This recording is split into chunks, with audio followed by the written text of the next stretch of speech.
There's a wonderful story about a little boy who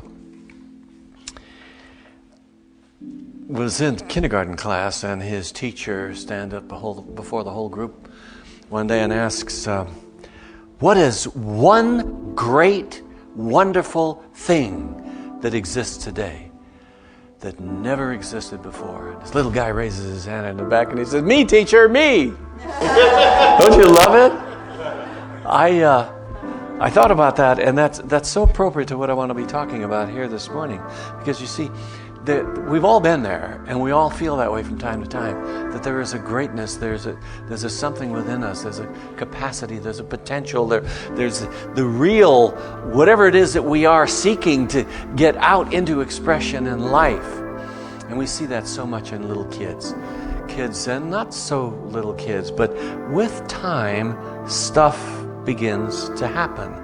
There are little denials that come along, and these denials are the outgrowth, I think, of uncertainties, little failure experiences that we may have, sense of unworthiness that begins to creep in from one side or the other, and the insecurities that surround so many people that get transferred to the kids, and then sometimes the constraining of the children's own creativity through some of the contexts that they are associated with. I mean, this is life. And then from then on, it becomes a challenge to us to live up to who we are so that we can express the greatness that is in us. Do you feel great right now? Do you really? I don't need a show of hands. That's a rhetorical question. I don't want to embarrass anybody. But that's a question I like to ask, and I have to ask myself that every once in a while. How do you feel about yourself, Richard? Do you feel great? Or do you feel like, well, I've made it this far in life. I wonder if I can make it the rest of the way without hurting too much or whatever. And we do that, don't we? And we get so preoccupied with the distractions that the next thing you know is our life becomes about the distractions. We find ourselves just holding back, not standing up for who we are, hedging our bets. And I think we do that a lot because we don't have a full appreciation of that which we are. I remember talking about hedging your bets. I remember as a young man, I had just graduated engineering school. And I applied for my job, my first job. I got the job. And you understand, some of you know a little bit about my background, what a terrible student I was in high school and how hard I had to work to catch up with everything in college. And then I finally got my degree in engineering, but I carried forward with me all of those ideas, even after I graduated. And I graduated with honors. And I got various accolades. I'm bragging right now, folks. But you got to do it at some time. I'm just stating facts. That's a better way of putting it, isn't it? But, even after I graduated, I had this feeling that I was still hiding. Any of you ever felt that way? And that they are going to find out really who I am somewhere along the line. Somehow or another, I didn't feel authentic. I didn't feel my greatness. When I graduated from New Mexico Tech, I applied for this job over in Arizona. It was at Kennecott Copper Corporation. And I had been a so-called Kennecott scholar. So you thought that I would have been, thought pretty highly of. They gave me a nice big scholarship my last year in college. So I went to work for the company, and before going over there, I was married. I had 2 kids. I had a lot of debt. I didn't have any money, and I had to get from New Mexico to Arizona. Not very far, but I had to get there, and I needed some money. So I sat down and I wrote a letter to the personnel department. And I didn't get any help. But after I got there, through a set of circumstances, rather peculiar, I don't need to go into, I saw the letter that I wrote them. And written across the top by one of the personnel people was, and it was addressed to, it was Joe Blow or whatever it is. It was a superintendent, one of the superintendents there. He says, do you have any idea what he's asking? And he got the note back, written on the same letter below that one. I'm not sure, but I think he may be looking for some assistance in moving. Now, I was trying to be so clever, and I was hedging my bets so much. I was almost apologetic about asking people to help me. Here they were going to hire a young, new, fresh, supposedly bright engineer to come to work for them that they had given a nice scholarship to. And I was going to them with my hat and hat. Would you please, like, you know, what is it? Oliver. Mr. Fagan, can I have some more, Mr. Fagan? You know. If any of you have seen Oliver, or Oliver Twist, the musical Oliver. We named our cat Oliver because he's always begging. But at any rate.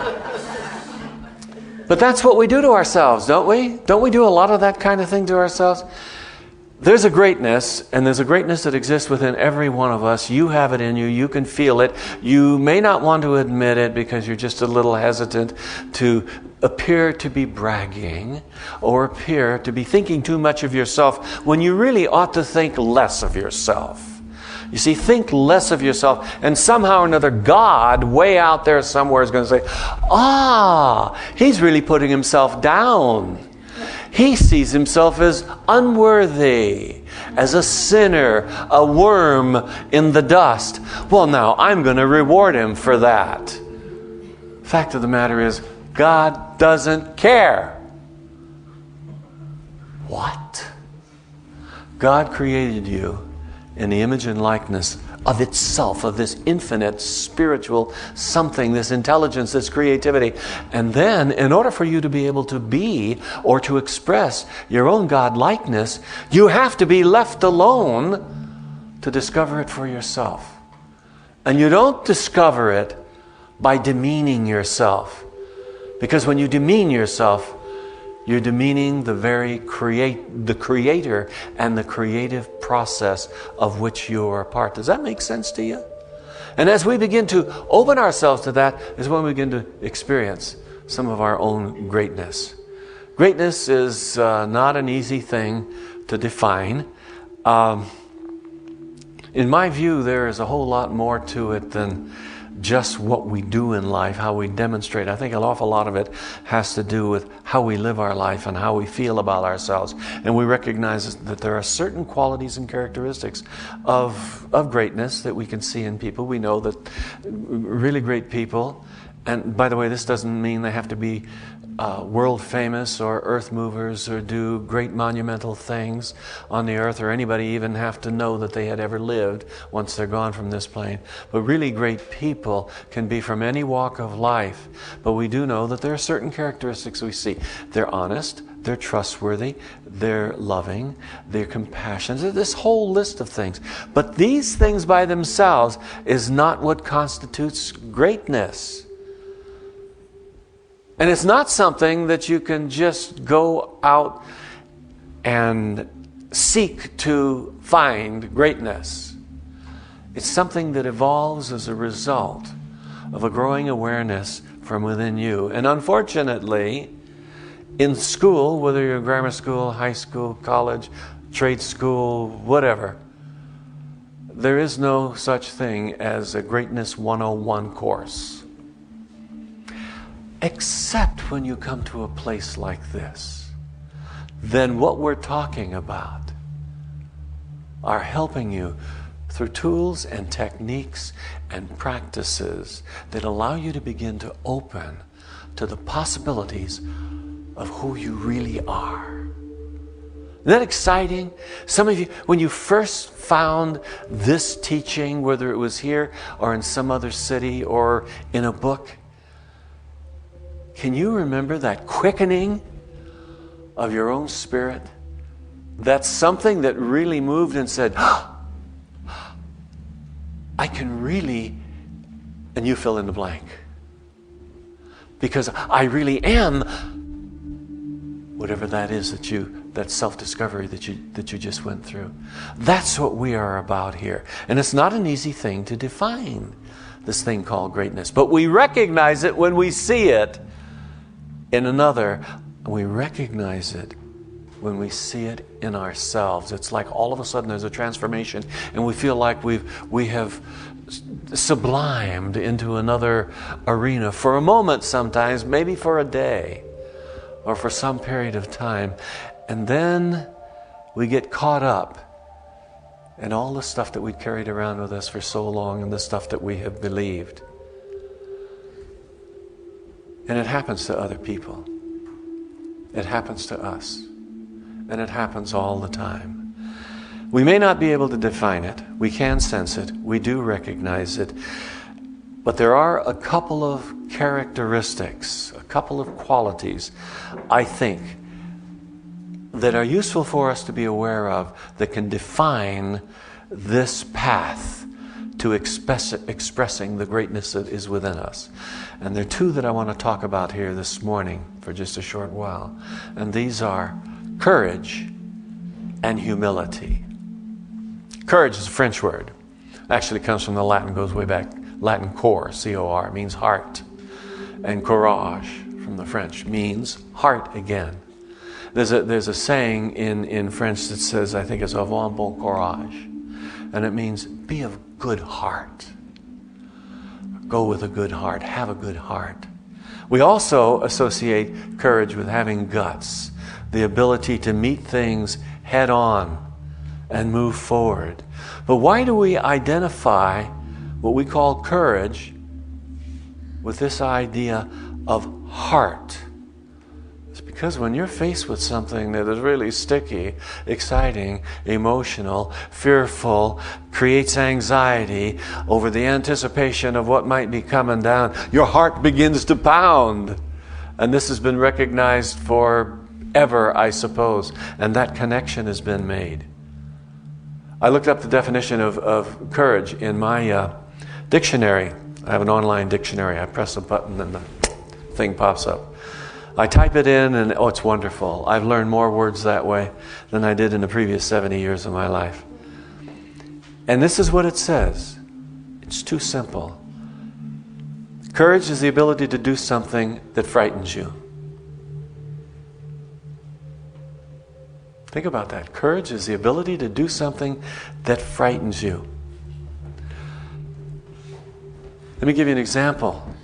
I was at an adult retreat, our church in Albuquerque, when I was a minister there for a number of years. We put on a yearly adult retreat in the mountains up near Taos.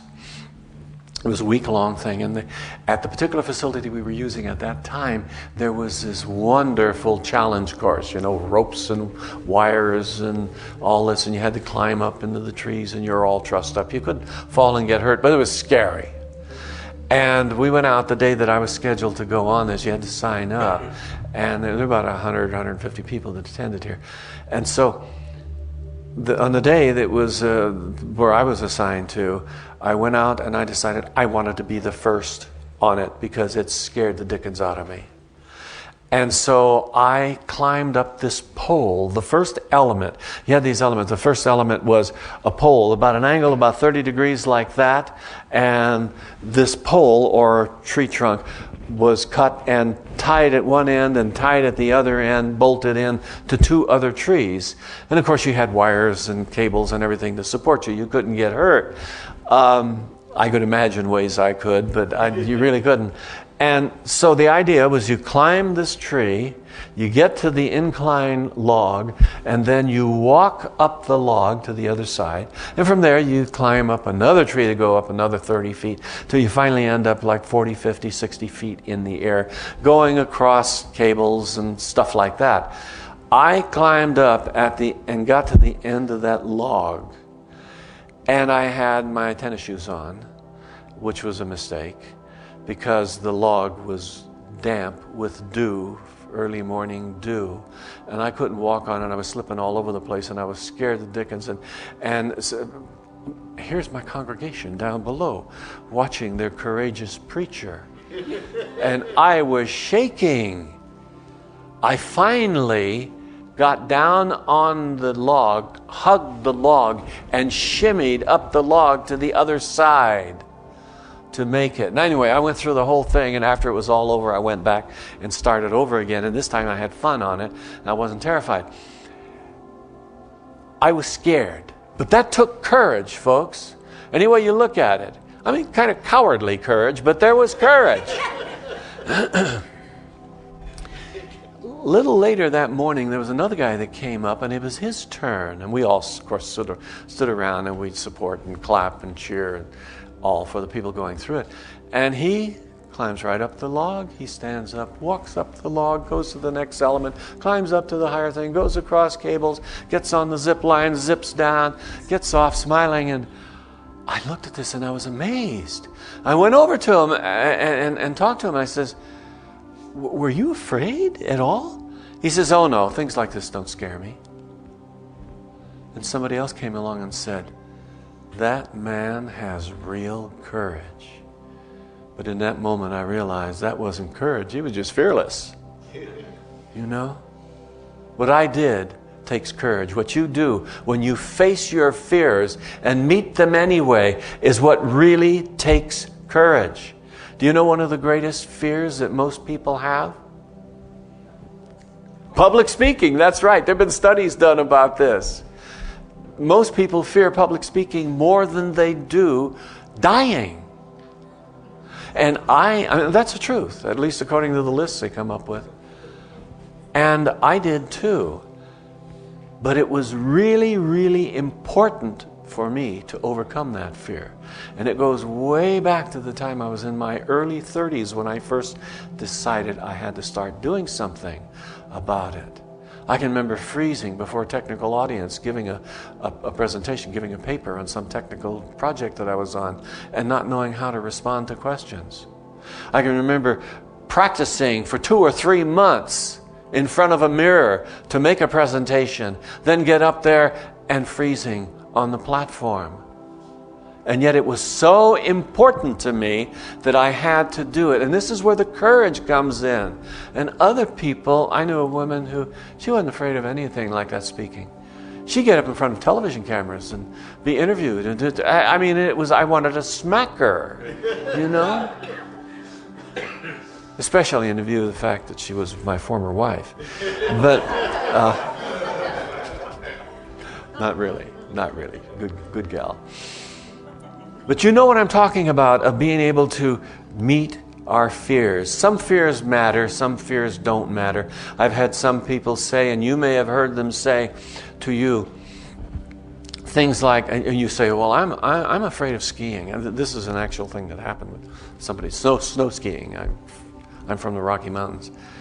And heard other people say to a person who said that, "Oh, that's your fear. You have to overcome your fear." He says, "Well, why do I have to overcome my fear?" "Because if you don't overcome your fear, there's going to be a limitation on you." And they go into all this psychobabble, you know. And I took the person aside a little later. I says, "Do you really want to ski?" She says, "No, I've never wanted to ski." I says, "Why worry about it?" "Well, they say if I don't, I'm going to do this to me and that to me and the other." I said, "Forget about it. It's not important." But there are things in our life that are important. And there may be fears around them, and those we have to look at. And if we find ourselves rationalizing, justifying, or some way or another hedging our bets, then they probably are. These things, unless they're handled, unless they're dealt with, can indeed our ability to be able to express the greatness that is within us. Sometimes we have to fly right in the face of the criticism of some of the people around us who are trying to push us in a particular way or to keep us from moving in a particular way. We also have to learn how to be able to accept the consequences of the choices that we make in life. And believing in and accepting ourselves is the gift we give ourselves. And believing in and accepting ourselves is a very difficult thing to do. You say, well, I believe in myself and I accept myself. I want to read something to you that comes out of a wonderful book that I read years ago, maybe 50 years ago. This is the book written by John F. Kennedy. He wasn't president at the time when he wrote Profiles in Courage. And it is a series of stories about some of the really courageous men and women in the early part of the establishment of this republic, and some more modern day people he talks about. And he says this, he says, the acts of courage described in this book would be more inspiring and would shine more with the traditional luster of hero worship if we assumed that each one forgot wholly about himself or his dedication to higher principles. That is, a real hero puts aside everything except the higher principle. But it may be that President John Adams came much nearer to the truth when he wrote, "It is not true, in fact, that any people ever existed who love the public better than themselves."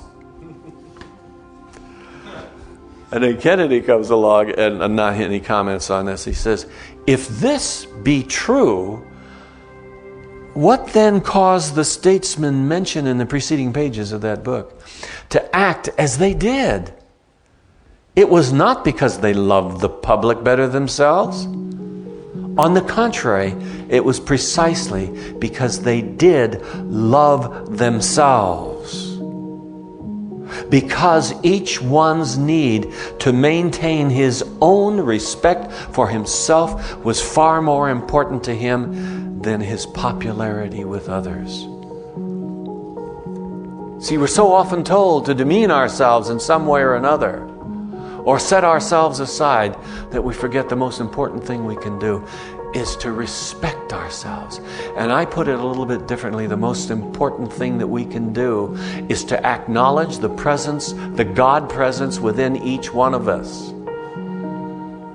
There's that little affirmation, some of you that went through that course of study that we did 5 weeks long, called The 5 Gifts to an Abundant Life. And there's that little affirmation that says, I surrender to the power and presence of God within me. And we're instructed, part of our study is to say that at least 100 times every day. I surrender to the power and the presence of God within me. And in that surrenderment is where we are beginning to open ourselves to the recognition of the divinity that is already in us. And yet we deny it, we deny it, we deny it. You know, one of my favorite quotations is that one that comes from Paramahansa Yogananda, the Indian saint guy from India that I talk about occasionally, where he says, to define yourself in terms of human limitation is a desecration of the image of God that you are. You are desecrating the very image of yourself when you define yourself according to the limitations.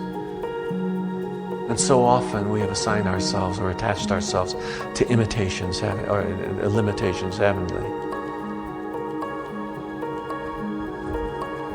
John Adams, if you recall the Boston Massacre back in 1770, where there were 6 citizens that were shot and killed, or at least 5 died, I guess it was, as a result of the shooting there on the Boston Common. You know, all this stuff that was going on between the colonies in England at the time, and the emotions were real high. And here were this troop of young British soldiers, and they fired on this crowd. It was about 200 people. And these 5 were tried. There were 5 or 6 of the soldiers that were brought to trial. They were arrested and brought to trial. And it's been called the Boston Massacre, and it was nothing like it at all. Here this group of people were angry around them, and for some good reasons, and started to take it out on them and throw things and hit them with sticks and do all kinds of things. And finally one of these poor little kids got excited and boom, shot somebody, and the next thing you know, they were firing on the crowd. Well, what happened to those soldiers that created this massacre? Nobody would defend them until finally, you see, to defend those soldiers, somebody from the colonies to do that. What would finish the political career or the career of any sort for that person, till John Adams showed up and insisted that they had a fair trial, and he defended him and he got him off. But it's been called a massacre ever since. We can blame the media for that, I suppose. Now, we're not going to have to face those kinds of things, I don't think, in general. Sometimes some of us may. But every day, every one of us is going to face some kind of thing.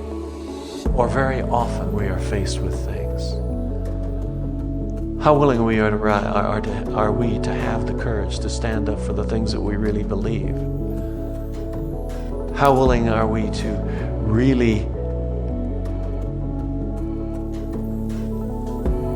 express the things that we know are true rather than to say the nice thing? To ask for what we really want, like me and my moving from New Mexico to Arizona. How many of us, and this is the key question, have the courage to trust in the God that we say we believe in? We say God is loving, benevolent, compassionate, supportive, and that we live and move and have our being in an abundant universe. How many of us really believe that? How many of us have the courage to stand up and live life according to that being true? Let's look very briefly at humility, because we're running out of time. I don't want to spend a lot of time on it. But it's another very important characteristic of this thing that we're talking about here, which is greatness. We know that courage is a characteristic of greatness.